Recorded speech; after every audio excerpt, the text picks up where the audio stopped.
الحمدللہ وحدہ والصلاۃ والسلام علی من لا نبی بعدہ اما بعد فاعوذ باللہ من الشیطان الرجیم بسم اللہ الرحمن الرحیم۔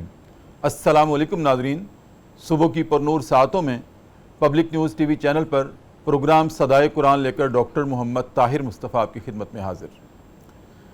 ناظرین کرام، جیسا کہ آپ جانتے ہیں کہ پروگرام صدائے قرآن الحمدللہ رب العالمین ہم نے پوری ترتیب اور تسلسل کے ساتھ الحمد سے شروع کیا تھا، اور اس کے بعد حرفاً لفظاً ہمارا سبق جاری ہے، اور آج ہم پہنچے ہیں قرآن کریم کا دوسرا پارہ ہے اور سورہ بقرہ کی آیت نمبر 219 ہے۔ لیکن ناظرین کرام، پچھلا ہمارا پروگرام بھی سورہ بقرہ کی آیت نمبر 219 پر ہی مشتمل تھا، اور اس ایک آیت میں اللہ رب العزت نے ناظرین کرام دو ایسی ممنوعات، دو ایسی مکروہات اشیاء کے بارے میں نبی کریم صلی اللہ علیہ وسلم کی زبانی ہمیں کچھ ہدایات جاری کی تھیں۔ میں نے عرض کیا تھا کہ یہ جو آج کل ہمارے اسباق چل رہے ہیں پروگرام صدائے قرآن میں، ان میں صحابہ اکرام نے نبی کریم صلی اللہ علیہ وآلہ وسلم سے کچھ امور پر سوالات اور جوابات کا سلسلہ جاری رکھا تھا۔ یہ اسی تناظر میں ہے۔ آیت نمبر 219 سورہ بقرہ کی ناظرین کرام، اس میں صحابہ نے نبی کریم صلی اللہ علیہ وسلم سے خمر اور قمار اس کے بارے میں سوال کیا تھا، یعنی کہ شراب اور جوا کے بارے میں ہماری شریعت کیا احکام دیتی ہے۔ اور اس کے جواب میں اللہ رب العزت نے ناظرین کرام جواب خود ارشاد فرمایا، لیکن زبان اقدس رسول اللہ صلی اللہ علیہ وسلم کی تھی، اور فرمایا کہ اس دونوں اشیاء میں یعنی کہ شراب اور جوا میں بہت بڑا گناہ ہے۔ اس میں فائدے بھی ہیں، لیکن اس کا جو گناہ ہے ان فائدوں سے بدتر ہے، بہت بڑا ہے۔ تو ناظرین کرام، ہم نے پچھلے پروگرام میں اس گناہ کی جو علتیں ہیں دونوں اشیاء میں اس پہ بات کی تھی، لیکن ہم نے غور کیا کہ جب ہم اس کی علتوں پہ بات کر رہے تھے، اس کے مضمرات پہ بات کر رہے تھے، اس کے نقصانات پہ بات کر رہے تھے، تو ناظرین کرام ایسا ہوا کہ مجھے وہم تھا تیرے سامنے نہیں کر سکوں گا میں پوری بات، سو حقیقتاً بھی وہی ہوا، میری بات بیچ میں رہ گئی۔ تو گزشتہ پروگرام میں میری بات بیچ میں رہ گئی تھی، کیونکہ یہ دو ایسی اشیاء ہیں کہ جن کے مضمرات ابھی ختم نہیں ہوئے تھے پچھلے پروگرام میں۔ پھر ناظرین کرام، چونکہ شراب کو نبی کریم صلی اللہ علیہ وسلم نے اپنی زبان اقدس سے اس کو ام الخبائث کہا ہے کہ یہ برائیوں کی جڑ ہے، بنیاد ہے۔ عربی زبان میں ام کے معنی بنیاد کے ہوتے ہیں۔ ماں چونکہ نسل انسانی کی بنیاد ہوا کرتی ہے، اس لیے ماں کو بھی ام کہتے ہیں۔ تو ام الخبائث یہ برائیوں کی جڑ ہے۔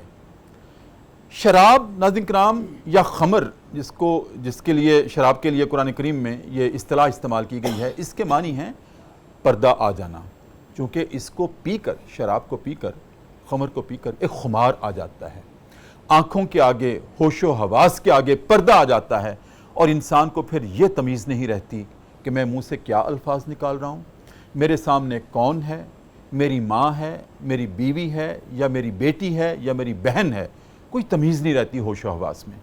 اس لیے اللہ رب العزت نے ناظرین کرام اس برائی کی جڑ کاٹ دی اور اس کو حرام قرار دے دیا ہمارے لیے، تاکہ انسان چونکہ اشرف المخلوقات ہیں، تو اشرف المخلوقات سے ہو نہیں سکتا کہ وہ اپنی زبان سے کوئی ایسی بات کرے تو اس میں ہوش و حواس کے آگے پردہ آ جائے۔ اس کی معنویت کے، انسان کے شرف کے خلاف ہے۔ اور دوسری چیز ناظرین کرام اس آیت میں جس کا ذکر کیا گیا وہ جوا ہے۔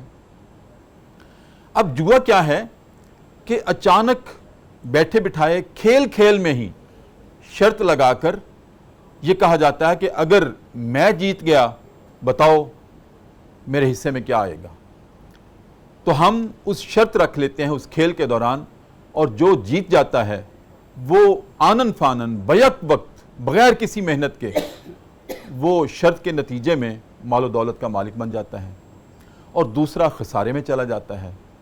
تو ناظرین کرام ہمارا دین اسلام جس کی سرشت میں ہی سلامتی ہے، خسارہ تو ہے ہی نہیں انسان کے لیے، اور جو سوراخ خسارے کے تھے دین اسلام نے ان کو بند کیا ہے۔ لہٰذا سوسائٹی میں پائی جانے والی ایسی اشیاء کے بارے میں بھی اللہ رب العزت نے اپنی تعلیمات کھول کھول کے بیان کر دی کہ ان سے بچتے رہنا ہے، ان سوراخوں کو بند رکھنا ہے، کیونکہ یہ انسان کے شرف اور عظمت اور عفت اور عزت کے خلاف ہیں۔ تو ناظرین کرام، شراب اٹ سیلف جو پینے کے لائق چیز ہے اور پی کر انسان کو خمار چڑھ جاتا ہے، اس سے منع کر دیا، اس کو مکروہات میں شامل کر دیا، ممنوعات میں شامل کر دیا۔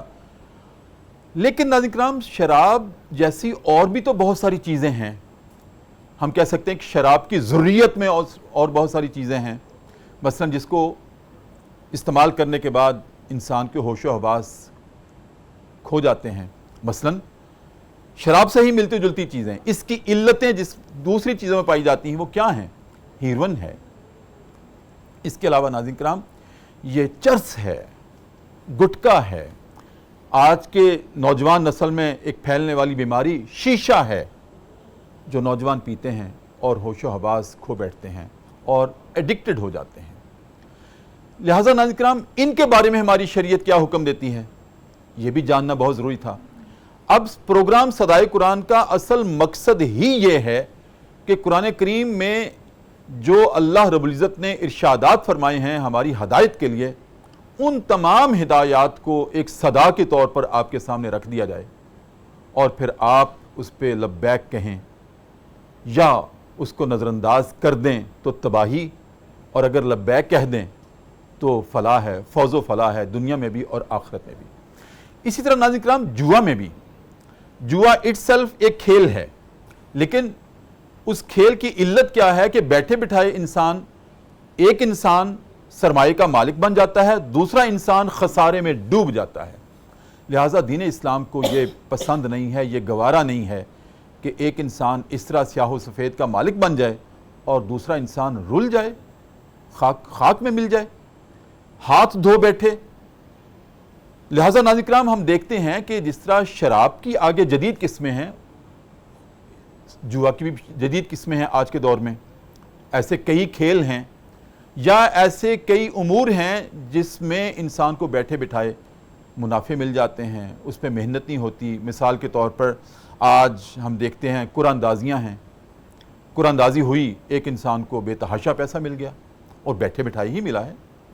پھر ناظرین کرام، یہ جو انعام ہوتا ہے اس کی شرعی حیثیت کیا ہے، یہ بھی ایک سوچنے والی بات ہے، کیونکہ جب ہم ان چیزوں پہ غور کرتے ہیں، انعامات ہیں، قرآن اندازیاں ہیں، پھر لکی کمیٹی ہے، یہ کیا ہے، اس کی شرعی حیثیت کیا ہے؟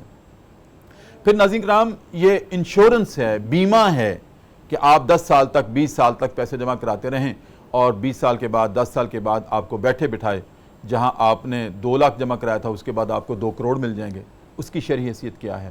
لہٰذا ایسی ملتی جلتی چیزیں جس میں کہ انسان کو بغیر محنت کے پیسہ مل جاتا ہے، سرمایہ مل جاتا ہے، لازمی ہے کہ ہم جانیں کہ ان کی شرعی حیثیت کیا ہے۔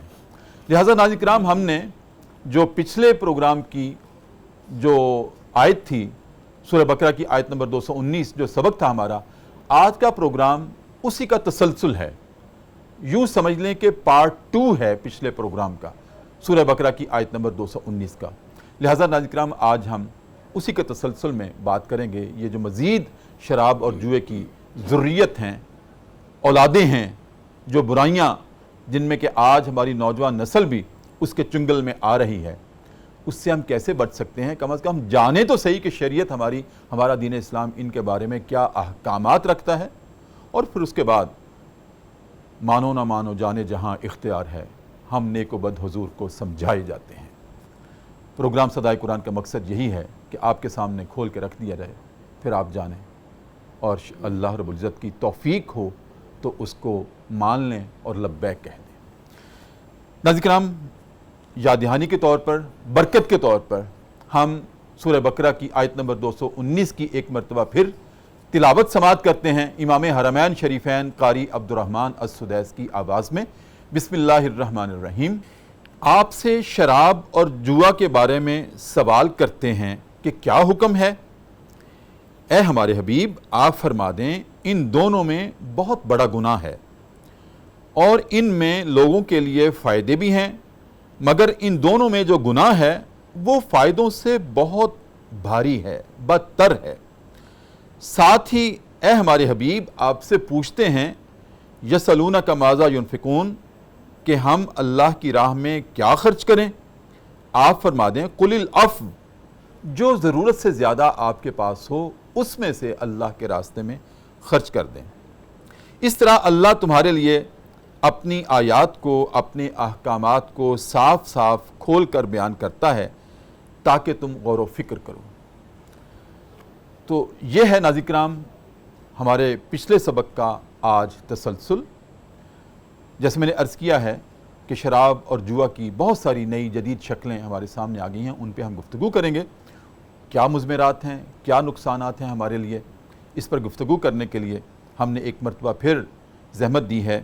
جناب ڈاکٹر مفتی امداد اللہ محمود فرید میری دائیں جانب بیٹھے ہیں۔ ناظرین کرام ماشاءاللہ جید عالم دین ہیں، قاری القرآن ہیں، حافظ القرآن ہیں، میرے شاگرد ہیں، میرا سرمایہ ہیں، اور ماشاءاللہ اتنی خوبصورت گفتگو کرتے ہیں کہ ایسے لگتا ہے کہ ہر آپ کے لفظ میں ایک حرف استناد ہوا کرتا ہے۔ السلام علیکم ورحمۃ اللہ۔ وعلیکم السلام ورحمۃ اللہ وبرکاتہ۔ ڈاکٹر صاحب خیریت سے ہیں؟ الحمدللہ ماشاءاللہ۔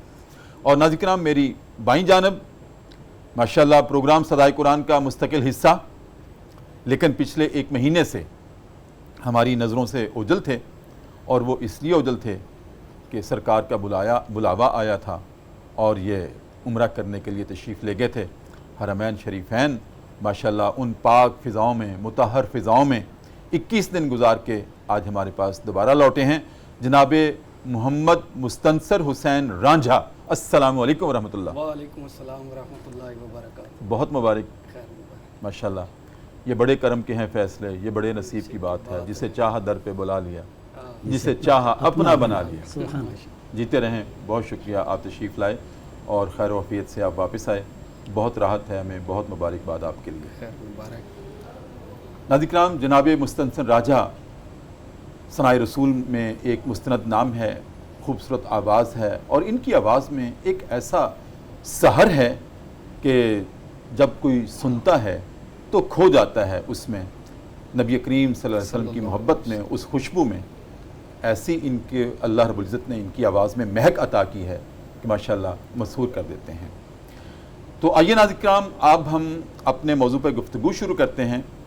جیسے میں نے عرض کیا ہے کہ پچھلے پروگرام کے تسلسل کے طور پر شراب اور جوا کی آج نئی شکلیں کیا ہیں اس پہ گفتگو کرتے ہیں، لیکن اس سے پہلے ناظرین کرام میں بڑے افسوس کے ساتھ اور رنجیدگی کے ساتھ آپ کی خدمت میں عرض کروں کہ پبلک نیوز ٹی وی چینل کے چیئرمین جناب میاں محمد مشتاق اور ان کے برادر عزیز جناب میاں عبد الرزاق، ان کی ہمشیرہ کا 3 روز قبل انتقال ہو گیا تھا۔ رفیق اعلیٰ کے پاس جا ملی تھی، بلاوا آ گیا تھا، داعی اجل کو لبیک کہہ دیا تھا انہوں نے۔ آپ جناب خرم صاحب ان کی والدہ تھی، میاں خرم صاحب کی والدہ تھی، اور میاں مشتاق صاحب اور میاں عبد الرزاق صاحب جو کہ چیئرمین ہیں الرحمان گارڈنز کے بھی اور پبلک نیوز ٹی وی چینل کے بھی، ان کی ہمشیرہ کا انتقال ہوا۔ تو آئیے ہم سب سے پہلے ان کے غم میں شریک ہوتے ہیں، اور غم میں شریک ہونے کے ساتھ اللہ رب العزت کی بارگاہ میں دعا کرتے ہیں کہ اللہ مرحومہ کی مغفرت فرمائے، ان کے درجات بلند کرے، ان کی تقصیرات سے عفو و درگزر کا معاملہ کرے، اور ان کو مقام علیین میں جگہ عطا کرے۔ میں گزارش کرتا ہوں جناب ڈاکٹر مفتی امداد اللہ محمود فرید سے کہ آپ باقاعدہ طور پہ دعا فرمائیں۔ بسم اللہ۔ اللهم صل على محمد وعلى آل محمد افضل صلواتك بعدد معلوماتك وبارك وسلم۔ اللهم بارك على محمد وعلى آل محمد كما باركت على إبراهيم وعلى آل إبراهيم إنك حميد مجيد۔ اللهم اغفرها وارحمها وعافيها واعف عنها وأكرم نزلها ووسع مدخلها وادخلها الجنة الفردوس آمین. آمین. اللهم اغفر للمؤمنين والمؤمنات والمسلمين والمسلمات الأحياء منهم والأموات إنك سميع قريب مجيب الدعوات يا رب العالمين. ربنا اغفر لنا ولإخواننا الذين سبقونا بالإيمان ولأخواتنا الذين سبقنا بالإيمان ولآبائنا الذين سبقونا بالإيمان ولأمهاتنا الذين سبقنا بالإيمان ولجميع المسلمين والمسلمات سبقونا بالإيمان ولا تجعل في قلوبنا غلا للذين آمنوا ربنا إنك رؤوف رحيم. رب اغفر وارحم وأنت خير الراحمين. رب اغفر وارحم وأنت خير الراحمين. رب اغفر وارحم وأنت خير الراحمين. اے اللہ میاں خرم صاحب کی والدہ اور میاں محمد مشتاق صاحب اور میاں محمد عبد الرزاق صاحب کی ہمشیرہ کو اپنی جوار رحمت میں جگہ عطا فرما. آمین. اے اللہ ان پر جو اگلی منازل ہیں قبر کی وہ آسان فرما. آمین. منکر نکیرین کے سوالات ان کے لیے آسان فرما دے. آمین. اے اللہ تحد نگاہ ان کی قبر کو وسیع فرما دے. آمین. قبر میں محبوب کریم محمد الرسول اللہ صلی اللہ علیہ وسلم کی ذات اقدس کی زیارت سے مشرف فرما کر آمین. اے اللہ حضور کی نظر شفقت انہیں عطا فرما دے. آمین.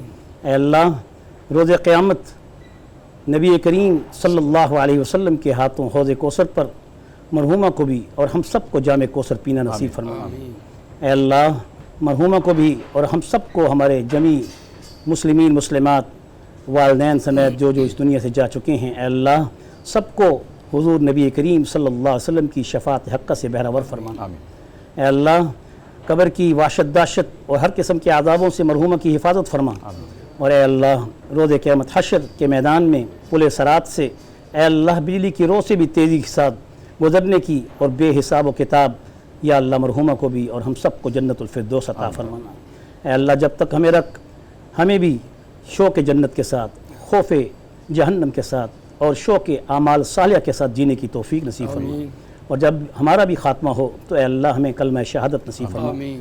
اشہد ان لا الہ الا اللہ وحدہ لا شریک لہ واشہد ان محمدا عبدہ ورسولہ وصلی اللہ تعالی علی خیر خلقہ محمد وعلی آلہ واصحابہ اجمعین برحمتک یا ارحم الراحمین. اللہ ان کی مغفرت کرے. جناب ڈاکٹر مفتی امداد محمود فرید صاحب، ہم واپس آتے ہیں اپنے موضوع کی طرف. تسلسل ہے پچھلے پروگرام کا. شراب اور جوا کے بارے میں سوال تھا تو اللہ رب العزت کی طرف سے ہی جواب نازل ہوا کہ اس میں بہت بڑا گناہ ہے، نقصان ہے، خسارہ ہے. آج کا پروگرام مفتی صاحب اس کو بڑھانے کی پیچھے جو مقصد تھا، جو تسلسل کا آبجیکٹو تھا وہ یہ تھا کہ جیسے میں نے اپنی ابتدائی گفتگو میں بھی عرض کیا تھا کہ بہت سارے خمر کی بھی اور کمار کی بھی جدید شکلیں آج آ گئی ہیں. کہیں ایسا نہ ہو کہ ہم مغالطے میں آ جائیں، ہم بھی کہیں ان شکلوں میں اس گرداب میں اپنے آپ کو پھنسا لیں یا گر جائیں اور اللہ کی نافرمانی کا سبب ہو جائے. تو آپ ہماری نوجوان نسل کی رہنمائی کیجیے گا کہ ایک تو شراب، اس کے بارے میں واضح احکام آ گئے جی قرآن کریم میں. حرمت تک بات چلی گئی، نفرت دلانے سے لے کر حرمت تک بات چلی گئی. لیکن جیسے کہ میں نے عرض کیا تھا مفتی صاحب کہ نشے کی اور بہت ساری چیزیں ہیں شراب کے علاوہ، اور اس سے انسانی جسم بھی اور روح بھی دونوں برباد ہو جاتے ہیں. جی اور صرف جسم اور روح برباد نہیں ہوتی، پھر وہ شخص جو کہ ایڈکٹڈ ہو جاتا ہے وہ کسی کا بیٹا بھی ہوتا ہے، کسی کا بہن کا بھائی بھی ہوتا ہے، اور بیوی کا شوہر بھی ہوتا ہے، اور ماں کا لقتے جگر بھی ہوتا ہے. تو سارے روتے ہیں اس کی بربادی کو دیکھ کر. تو ان کے بارے میں ایک سالڈ نشہ آور چیز ہیں، ہیروئن ہے، ٹھیک ہے نا، آئس ہے، اور کچھ چیزیں وہ ناک کے ذریعے سے سونگی جاتی ہیں، کچھ ٹیکے لگائے جاتے ہیں. اب پتہ نہیں ان میں کیا سرور ہے، ان کو کیا راحت ملتی ہے. بظاہر تو وہ گوشت، ڈرگز جو ہوتی ہیں وہ گوشت کھا لیتی ہیں انسان کا. بتائیے آپ وضاحت کے ساتھ ان کے بارے میں شریعت کیا کہتی ہے. بسم اللہ الرحمن الرحیم. جہاں تک سالڈ ڈرگز ہیں اور جو سیال جس کو ہم مائع والا جیسے شراب جس کو ہم کہتے ہیں، جی ان کے درمیان حکماً شریعت کی روح سے کوئی فرق نہیں ہے، کیونکہ نبی کریم صلی اللہ علیہ وسلم کی حدیث مبارک کل مسکرین خمر و کل مسکرین حرام، کہ ہر جو نشہ آور چیز ہے وہ شراب ہے، اور ہر جو نشہ دینے والی چیز ہے وہ حرام ہے۔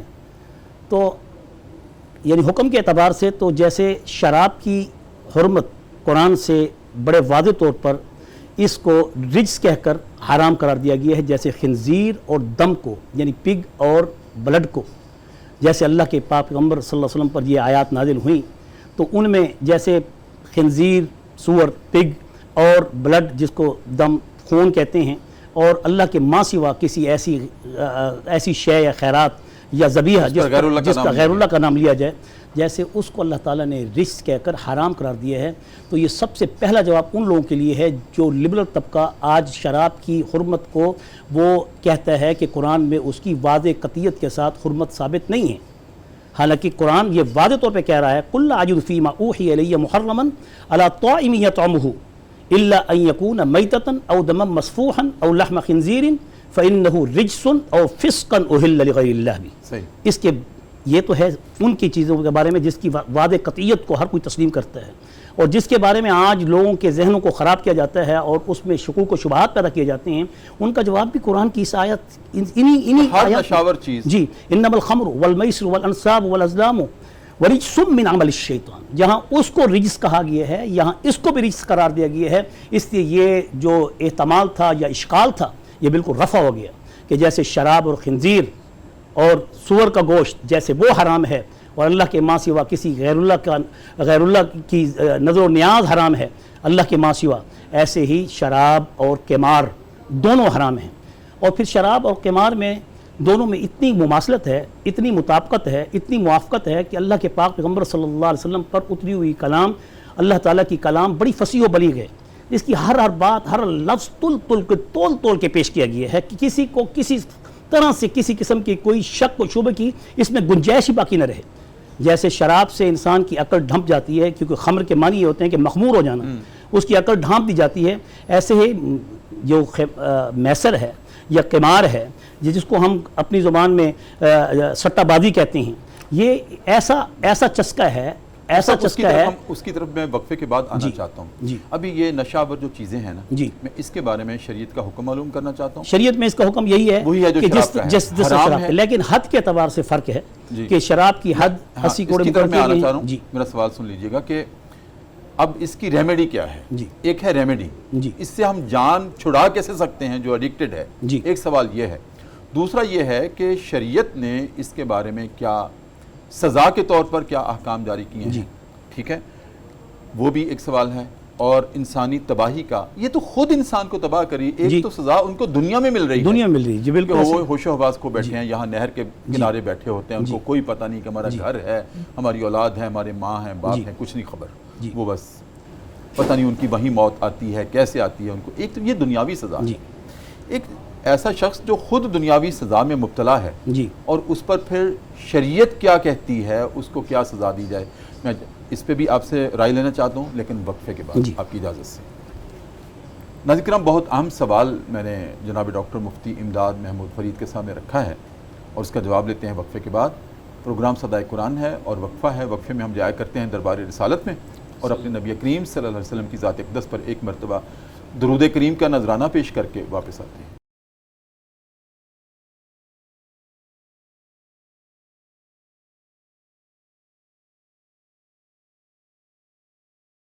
وقفے کے بعد ناظرین کرام دوبارہ آپ کی خدمت میں حاضر ہیں۔ صبح کی پر نور سے آتے ہیں، پبلک نیوز ٹی وی چینل ہے، ہمارا پروگرام ہے صدائے قرآن اور ہمارا سبق ہے سورہ بقرہ کی آیت نمبر 219، قرآن کریم کا یہ دوسرا پارہ ہے۔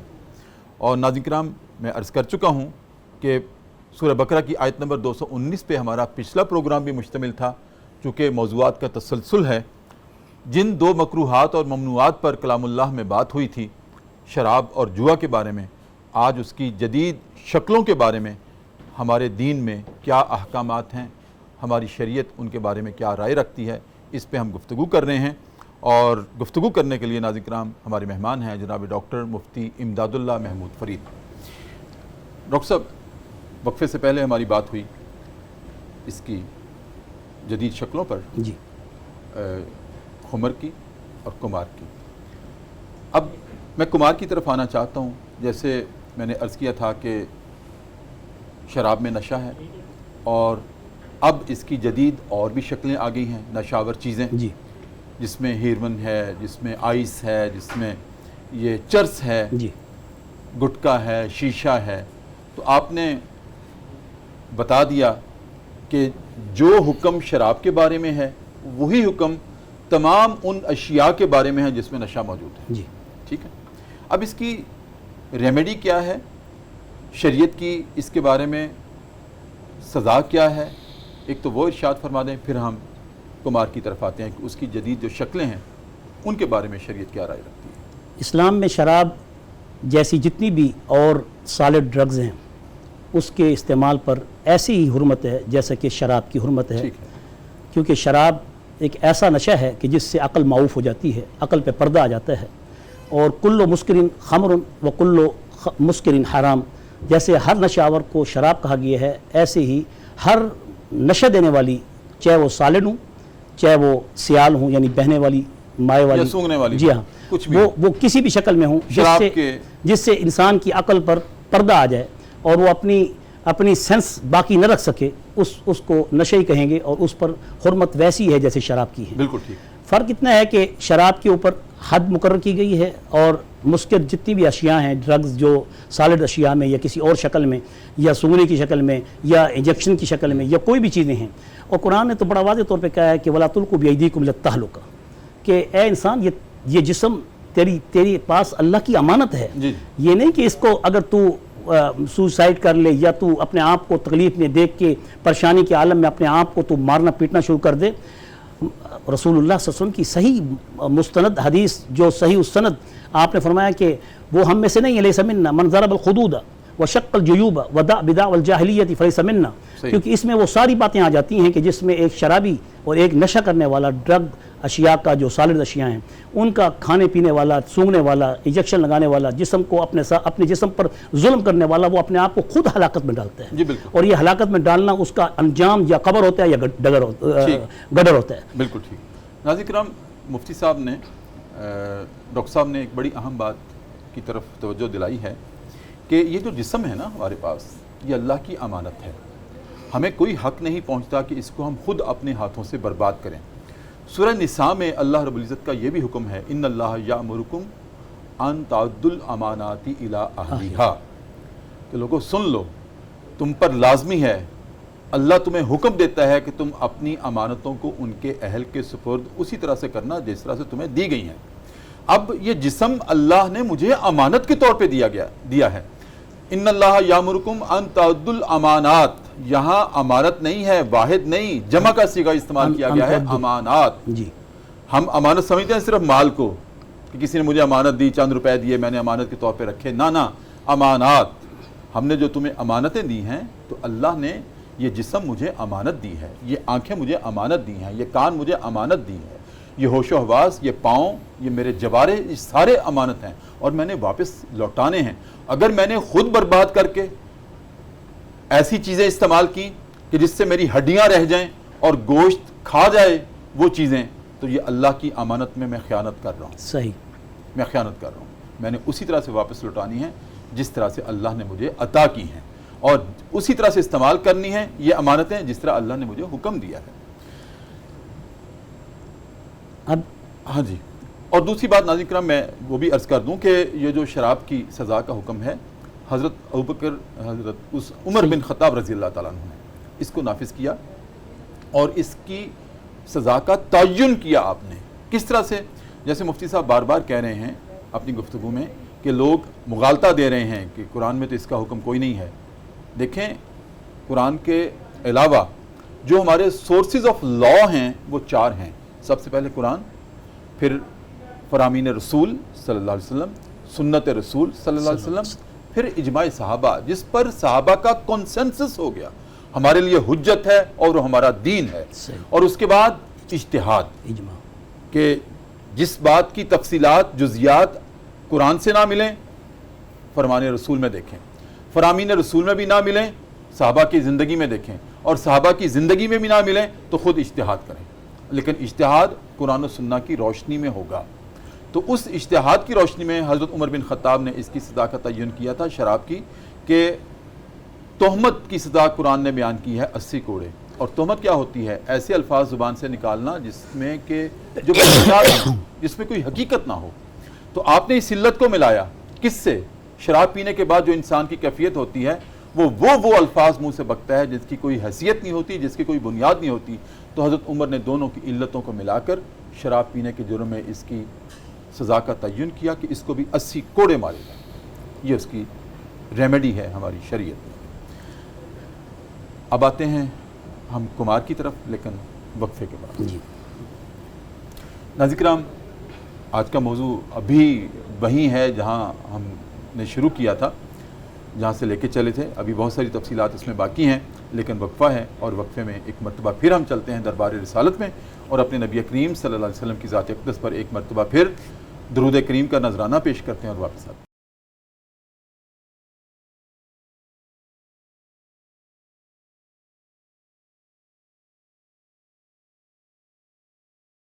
وقفے کے بعد ناظرین کرام دوبارہ آپ کی خدمت میں حاضر ہیں۔ صبح کی پرنور ساتیں ہیں، پبلک نیوز ٹی وی چینل ہے، ہمارا پروگرام ہے صدائے قرآن، اور آج سورہ بقرہ کی آیت نمبر 219 کا پارٹ 2 ہے ناظرین کرام، جس پہ ہم گفتگو کر رہے ہیں، جس میں اللہ رب العزت کی طرف سے شراب اور جوا ان دونوں کے مضمرات کے بارے میں بتایا گیا ہے۔ جناب ڈاکٹر مفتی امداد صاحب، خمر کے بارے میں ہم نے بات کر لی، اب ہمیں میسر کے بارے میں تھوڑی سی تفصیلات بتا دیں، اور اس کی جدید جو شکلیں ہیں آج کے دور میں، پھر ان کے جزوی طور پر انشاءاللہ آگے جب آئیں گی ہم اس پہ۔ گرامی قدر استاد محترم، جہاں تک میسر اور خمر کا تعلق ہے، دونوں میں مناسبت اور مطابقت تو بیان کر دی گئی ہے۔ اب اس میں دیکھیں، میسر بھی ایسے جوئے کو کہا جاتا ہے جس جوئے کے اندر دو فریق ہوں اور دونوں یہ آپس میں شرط رکھیں یا آپس میں یہ طے کریں کہ یہ مال اس کے ہار یا اس کی جیت پر تیرا ضائع ہوگا یا میرا ضائع ہوگا، یا یہ منافع میں لے لوں گا یا یہ منافع تو لے لے گا۔ صحیح، بس یہ شرط ہوتی ہے۔ ایسی آسان طریقے سے مال کو حاصل کرنا جو مخاطرہ ہو، جس مال کے اندر خطرہ ہو ڈوبنے کا، تو اس میں اب بہت سی چیزیں آ سکتی ہیں۔ اس میں اگر کوئی شخص کرکٹ کے میچ پر بھی اگر دو طرف سے یہ شرط رکھ رہا ہے کہ اگر میچ فلاں ہار گیا تو آپ کو یہ دینا ہوگا، اگر جیت گیا تو میں نے تجھے یہ دینا ہوگا، یعنی ایک کا مال کسی جانب سے ضائع ہونے کا پورا احتمال ہو، تو معلوم ہوا کہ جوئے کے اندر جانبین کی شرط لازمی ہے۔ اگر ایک طرف سے کوئی شخص شرط لگاتا ہے، مثلا مثال کے طور پر بچے کھیل رہے ہیں آپس میں یا کوئی مقابلہ کا امتحان ہے، تو کہا جاتا ہے کہ اگر تم نے یہ میچ جیت لیا تو میں تجھے یہ انعام دوں گا، یا وہ تیسرا فریق بھی دے سکتا ہے، یا وہ آپس میں بھی طے کر سکتے ہیں تیرے ہارنے پر تجھے نقصان نہیں ہوگا، تیرے ہارنے پر تجھے ہم تکلیف نہیں دیں گے، تیرے ہارنے پر تیرا مال ضائع نہیں ہوگا۔ صرف یہ ہے کہ انعام کی شکل میں، اس کو کہتے ہیں عقد معاوضہ۔ عقد معاوضہ اور چیز ہے اور جوا اور چیز ہے۔ جوئے میں جانبین کی طرف سے مال کے خطرے، مال کے تباہ ہونے کا، ہلاکت کا خطرہ ہوتا ہے، اور آسانی سے کسی کے مال کو ہڑپ کرنے کا آسانی کے ذریعے ایک اس کا سورس ہوتا ہے۔ جبکہ جو عقد معاوضہ ہوتا ہے وہ مثال کے طور پہ تیسرے شخص بھی یہ کہہ سکتا ہے، یا اس کے علاوہ کوئی شخص اگر مال اپنا بیچ رہا ہے اور کہتا ہے کہ میں اس مال کی جو قیمت ہے بازاری، جو قیمت خرید ہے، اس قیمت خرید پر یہ مال تم خریدو، اس کے بعد میں ایک کوپن دوں گا، اس کوپن پہ اگر آپ کا انعام نکل آیا تو وہ آپ کو دیا جائے گا۔ یہ مال کی قیمت خرید پر اگر اس نے اس کوپن کو رکھا ہے انعام کی شکل میں تو یہ بھی جوا نہیں ہے۔ اور اگر وہ مال قیمت خرید سے اوپر رکھا گیا ہے اور بازاری قیمت سے، مارکیٹ ویلیو سے اوپر ہے، صرف اور صرف دھوکہ دینے کی خاطر تاکہ لوگ اس کی طرف آئیں اور وہ اس سستے مال کو مہنگا کر کے حاصل کریں اور اس کے انعام کی لالچ میں وہ اپنا پیسہ اس کے اندر ڈال دیں، تو یہ بھی جوا ہے۔ اس کو بھی جوا کہیں گے جس جوئے کے اندر اس کی قیمت خرید جو ہے وہ اس کے مال کی قیمت خرید اپنی ویلیو سے بڑھ کر رکھ دی جائے۔ تو یہ ایک اصول بتا دیا گیا ہے کہ کسی بھی جوئے میں جانبین کی طرف سے شرط ہونا ضروری ہے۔ اگر کوئی دو فریق آپس میں کھیل رہے ہیں اور ایک شخص تیسرا کہتا ہے کہ آپ آپس میں میچ کھیل رہے ہیں، یہ میچ اگر آپ جیت گئے تو آپ کو اتنا انعام ہوگا، کسی کا نقصان نہیں ہوگا، کسی کے نقصان کے بغیر اگر کوئی شخص اس پر کوئی انعام مقرر کر رہا ہے تو اس کو جوا نہیں کہیں گے۔ ہاں البتہ ان پروسیس میں اگر کوئی ایسی انعامی بانڈز ہیں یا انعامی اسکیمیں ہیں یا اس میں انشورنس ہے کہ جس کے ذرائع پیچھے سے سود پر ہیں انٹرسٹ پر ہیں یا حرام پر ہیں یا حرام مال کی خرید و فروخت پر ہیں یا بے حیائی کے اس معاملات کی یعنی نشو جو اشاعت ہے اس کے حصول کی خاطر اگر اس کا حرام ذریعہ اس کے منافع کا ہے تو وہ جوے کے زمرے میں نہیں آئے گا، پھر وہ سود بن جائے گا یا سود کی علت اس کے اندر پائی جائے گی جو کہ ایک بغیر جو حرام ذرائع سے حاصل کی جاتی ہے۔ جی ڈاکٹر صاحب یہ بڑے تفصیل طلب یہ مسائل ہیں، یہ مسائل سارے ہم تفصیل طلب ہیں جی، آئندہ گفتگو کریں گے جب مضامین آئیں گے۔ مجھے صرف اتنا ہمارے ناظرین کو بتا دیں کہ انعام جو ملتا ہے، یا آپ نے ابھی اپنی گفتگو میں بھی بتایا ہے کہ انعام جو کوئی دیتا ہے کسی کو، اب جس کو دیا جاتا ہے اس کو تو بیٹھے بٹھائے وہ مل گئی چیز انعام کے طور پر جی، اس پہ تو شریعت کا کوئی اعتراض نہیں ہے کسی کو انعام دینا خوش ہو کر، جی کسی نے کوئی اچھا یہ کارنامہ طیب سرانجام نفس ہے، دیا۔ طیب نفس کے تحت رسول اللہ صلی اللہ علیہ وسلم کی حدیث ہے، اگر کوئی اپنی خوشی سے کسی کو کتنا ہی مال دینا چاہے دے سکتا ہے، بشرطے کہ کسی کا حق نہ مارے، بالکل کسی کو محروم نہ کرے، یہ جیسے تو کہ اولاد میں سمجھتا ہوں یہ سنت اللہ بھی ہے، سنت اللہ بھی تو انعام جی دیتا ہے، بالکل دیتا ہے، بالکل ایسی ہے۔ بنی اسرائیل پر انعامات کی بارش جی کی، اور جو اس کی اطاعت اور اتباع کرتا ہے اس پر بے آپ صلی اللہ تحاشا علیہ وسلم نے انعامات کا تو وعدہ قرض ہے۔ کے مال لٹانے پر بھی اس کو خوشی کے اظہار کے طور پر لیکن زیادہ اس تھا۔ انعام میں میرا کوئی نقصان نہیں ہوتا، میں ہوش و حواس کے ساتھ جی کسی پر کوئی چیز نچھاور کرتا ہوں، برضا و رغبت کرتا جی ہوں، لہٰذا اس پر کوئی شریعت کا بھی کوئی کوئی اس پر کوئی اعتراض نہیں ہے، یہ اس کو جوا نہیں ہاں ہے۔ جی بہت ساری آگے چیزیں ہیں جن کا میں نے ذکر تو کیا تھا ابتدا میں، لیکن وہ ذکر بہت سی باقی مسائل موجود آگے نہیں، انشاءاللہ ڈسکس آگے کر لیں گے انشاءاللہ آئیں گے۔ اس میں لکی کمیٹی ہے، جی شطرنج ہے، جی یہ کیا چیزیں ہیں، جی اور لیکن یہ پھر کھیل جتنے بھی انشورنس ہیں ہے، مختصر بیمہ ہے۔ اتنا ضرور بتا دوں کہ جتنے بھی کھیل ہیں جی اگر ان میں اس قسم کی شرط پائی جائے دونوں طرف سے کہ جس میں مخاطرہ پایا جائے، خطرہ پایا جائے مال کے ڈوبنے کا کسی ایک کی طرف سے، یا کسی کے مال کو ہتھیانے کا خطرہ پایا جائے مکمل طور پہ ضائع ہونے کا، ایک کا خسارہ ہو، ہاں ایک کا خسارہ اور ہو ایک کی ایک جیت کا ہو فائدہ جائے۔ ہو، چاہے وہ کمیٹی کی شکل میں ہے، چاہے وہ موٹر سائیکل کی قرآن اندازی کی شکل میں ہے کہ پہلی کمیٹی نکل آئی تو موٹر سائیکل اس کا، اور اس کے بعد بقیہ قسطیں وہ نہیں دے گا۔ اگر اس میں بقیہ قسطوں میں کسی اور کا نقصان ہو رہا ہے یا مثال کے طور پہ وہ کسی ایک فریق کو محروم کیا جا رہا ہے تو اس صورت میں اس کو جوا کہیں گے۔ ایسی لکی کمیٹی یا ایسی لکی سکیم یا ایسی موٹر سائیکل سکیم جو کہ قسطوں کے ذریعے پہلی قرآن اندازی میں نکل آنے کے بعد اگر کسی کے نقصان کی شکل دکھا رہی ہو تو بعض علماء نے تو اس کو بھی ممنوع قرار دیا، ناجائز قرار دیا ہے۔ حالانکہ وہ ناجائز میرے نزدیک اس لیے نہیں ہے کہ اس کے اندر کموڈٹیز ہے، وہ اشیاء موجود ہیں، ان اشیاء کی وجہ سے اس کو سود کے حکم میں نہیں لیں گے، اور اگر کسی کا نقصان نہ ہو تو ایسی صورت میں وہ انعام ہوگا، اور انعام کی صورت میں افہام و تفہیم ہوتا ہے، اور افہام و تفہیم دونوں جانبین کی مرضی پر منحصر ہوتا ہے۔ بہت شکریہ جناب ڈاکٹر مفتی امداد فرید صاحب، بہت ساری ہماری باتیں آج بھی رہ گئیں، جی آج بھی وہم تھا تیرے سامنے نہیں کر سکوں گا میں پوری بات، آج بھی بات بیچ میں رہ گئی تو، لیکن ناظرین کرام آپ سے وعدہ ہے کہ انشاءاللہ ان تمام باتوں کو آپ کے سامنے ہم کھول کر رکھیں گے تاکہ پوری جزیات کے ساتھ اور ان کے اندر جو علتیں ہیں آج کی جدید شکلوں میں وہ آپ کے سامنے آنی چاہیے۔ پھر آپ پہ ہے جو بچ جائے، جو اللہ کی اس صدا پر لبیک کہہ دے، فوز و فلاح ہے ورنہ تباہی ہے۔ تو ناظرین کرام اب وقت ہوا ہے پروگرام صدائے قرآن میں ذکر صاحب قرآن کا، اور ذکر صاحب قرآن کے تناظر میں کچھ دنوں سے امتیازات رسالت مآب صلی اللہ علیہ وسلم آپ کے سامنے رکھ رہا ہوں کہ پچھلے بھی انبیاء تھے آپ سے پہلے 1,24,000، ان کا رتبہ، ان کی عظمت، ان کی عفت وہ بھی ہماری سر آنکھوں پر ہمارے ایمان کا حصہ ہے، لیکن جو امتیازات اللہ رب العزت نے ختم المرسلین صلی اللہ علیہ وسلم کی نبوت اور رسالت کو عطا کیے ہیں اس کا کوئی ثانی نہیں ہے۔ مثال کے طور پر ناظرین کرام، حضرت سلیمان علیہ السلام نے سفیران سبا سے جو گفتگو فرمائی تھی، قرآن نے اس کو یوں بیان کیا ہے، اَتُمِدُّونَنِی بِمَالٍ فَمَا آتَانِیَ اللَّهُ خَيْرٌ مِّمَّا آتَاكُمْ، کیا تم مال میں سے میری مدد کرنا چاہتے ہو؟ مجھے تو جو کچھ اللہ نے دیا ہے وہ اس سے بہتر ہے جو تمہیں دیا ہے۔ کیا تم مال سے میری مدد کرنا چاہتے ہو؟ یہ حضرت سلیمان علیہ السلام کہہ رہے ہیں اپنے سفیران سبا کو کہ مجھے مال دینا چاہتے ہو، مجھے جو اللہ نے عطا کیا ہے وہ اس سے بہتر ہے۔ یہ تو حضرت سلیمان علیہ السلام کا مکالمہ ہے، لیکن ناظرین کرام اب ختم المرسلین فدا کا امی وابی، ان کے بارے میں اللہ رب العزت نے سورہ والضحیٰ میں آیت نمبر 8 ہے، کیا ارشاد فرمایا ہے؟ وَوَجَدَكَ عَائِلًا فَأَغْنَىٰ، اے محبوب، اے ہمارے حبیب، آپ کو تو ہم نے غنی کر دیا ہے۔ کوئی تھوڑے سے مال پر اللہ کا شکر ادا کرتا ہے، کوئی یہ کہتا ہے جو کچھ اللہ نے مجھے عطا کیا ہے بس میرے لیے وہی کافی ہے۔ اور اے ہمارے حبیب، ہم نے تو آپ کو ان تصورات سے مالا مال کر دیا ہے، غنی کر دیا ہے، ماورا کر دیا ہے، کوئی حد ہی نہیں ہے جو کچھ ہم نے آپ کو عطا کیا ہے۔ یہ آپ کے نصیب ہے، یہ آپ کی رسالت اور نبوت کا مرتبہ اور مقام ہے کہ ہم نے آپ کو سب پر فائق کر دیا ہے۔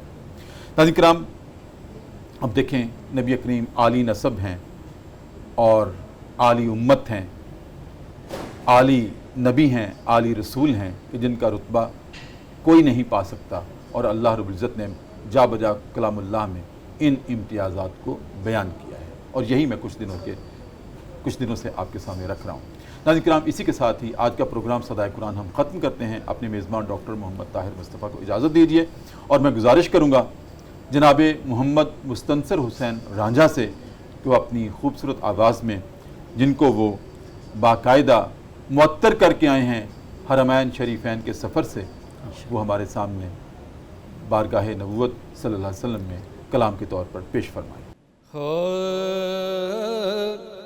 سر کو اپنے جھکائے بیٹھے ہیں، سر کو اپنے جھکائے بیٹھے ہیں، ہم مدینے میں آئے بیٹھے ہیں، ہم مدینے، اور میرے ہونٹوں پہ نعت ان کی ہے، میرے ہونٹوں پہ نعت ان کی ہے، کان سب ہی لگائے بیٹھے ہیں، ہم مدینے، اور کیف و مستی میں گم انہیں دیکھا، کیف و مستی میں گم انہیں دیکھا، جو تصور جمائے بیٹھے ہیں، ہم مدینے، بات کرتے ہیں آسمانوں کی، بات کرتے ہیں آسمانوں کی، در کے ٹکڑے جو کھائے بیٹھے ہیں، ہم مدینے میں، ان کے اذکار کی بلندی ہے، ان کے اذکار کی بلندی ہے، ساری دنیا پہ چھائے بیٹھے ہیں، ہم مدینے میں، ہم فقیروں کی خوش نصیبی ہے، ہم فقیروں